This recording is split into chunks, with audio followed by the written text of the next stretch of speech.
Parte il match, il secondo impegno in 4 giorni, considerato quello dello scorso weekend. Il primo tiro da parte delle ospiti al tiro sereno del recupero della 7ª giornata del campionato. Un brutto errore da parte del Cellini Padova e la ripartenza da parte della Iomi. Palla con Vanessa Giogap direttamente al tiro.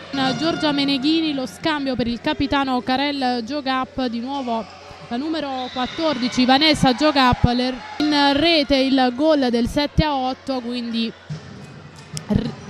prova a ricucire Cellini Padova, che però perde palla, recupera Ramona Manojlovic per Rosio Squiziato da sola al tiro. Beverly Neghiarrua, la parata di Daniela Pereira, un errore che favorisce di nuovo la ripartenza.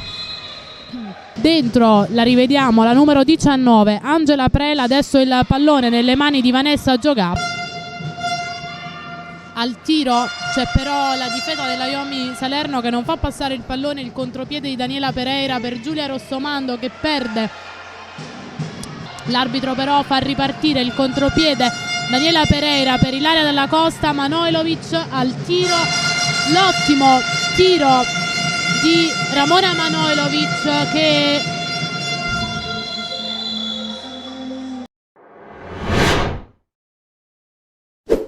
in contropiede le sue. Rosio Squiziato per Manojlovic, recupera palla Ilaria Dalla Costa, il risultato non cambia. Dalla Costa, il tiro dalla distanza, poi il capitano Karel Giogap, il passaggio per Vanessa Giogap, Giorgia Menechini, il tiro in parità 18-18, mentre la Iomi è già ripartita con Ilaria Dalla Costa, la parata di Martina Brock. 4 giorni di distanza dall'ultimo, quello disputato sempre in casa. Qui Dalla Costa, l'apertura su Bajcova per Calzato de Toro, il tiro finalmente questa volta finisce in rete.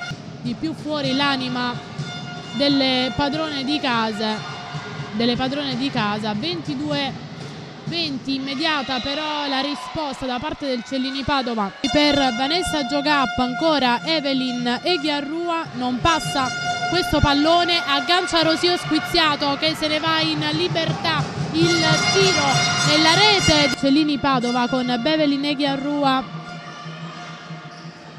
che non passa, aggancia Vladimira Bajcova che perde però palla,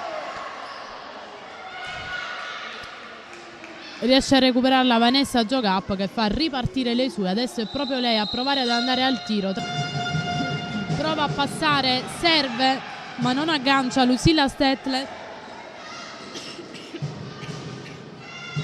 Risultato, riparte il Cellini Padova proprio con Vanessa Giogap che va al tiro e anche al gol, anche innervosendo tra le atlete in campo in questi ultimi minuti. Intanto per Dalla Costa, indietro per Manojlovic, per Stettler che prova a passare, trattenuta però da Karel Giogap.